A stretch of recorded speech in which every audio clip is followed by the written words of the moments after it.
Caution. You are about to enter the no-spin zone. The factor begins right now.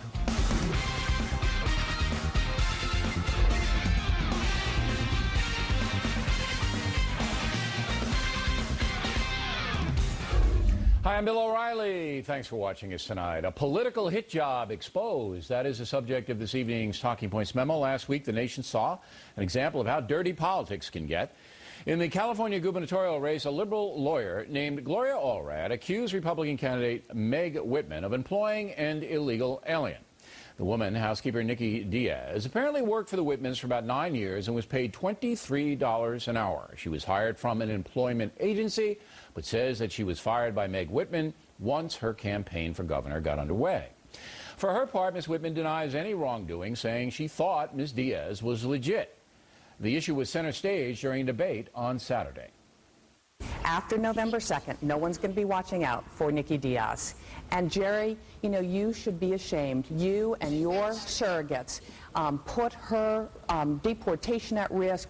You put her out there, and you should be ashamed for sacrificing Nikki Diaz on the altar of your political ambitions. You have blamed her, blame me, blame the left, blame the unions, but you don't take accountability. And you can't be a leader unless you're willing to stand on your own 2 feet and say, yeah, I made a mistake, and I'm going on from here.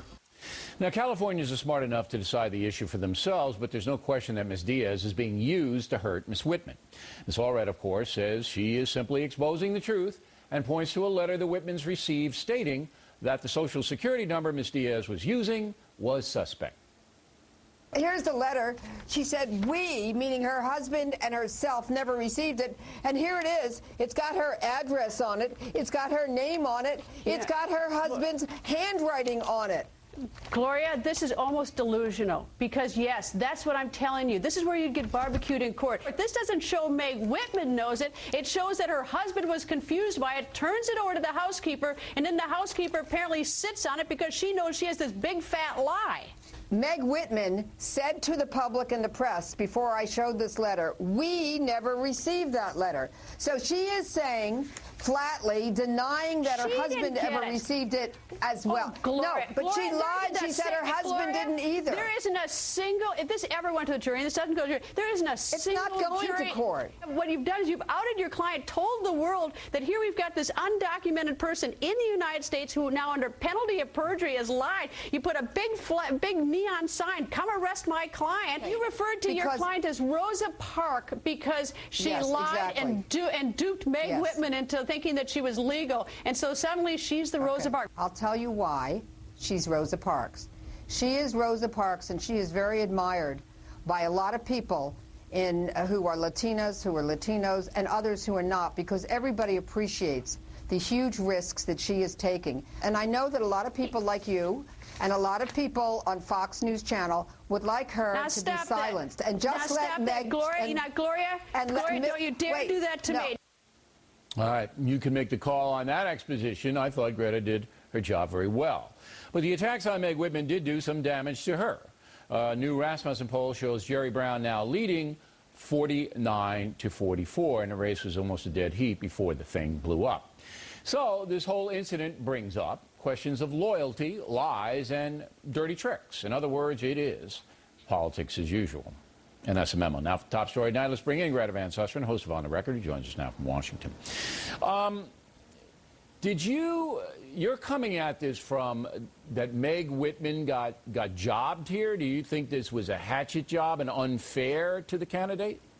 You know, Bill, Gloria Allred was booked on our show Friday afternoon. About an hour and a half before the show, when I finally got to that segment, I looked at the research, and I thought a couple of things. I thought it was disgraceful that Gloria, as a lawyer, would throw her client under the bus, both for the illegal documentation issue and also for the perjury, because lawyers are supposed to protect their clients, and as noted in that soundbite, not get them arrested, and that's what did. Okay, secondly, let me stop. Wait, not too fast.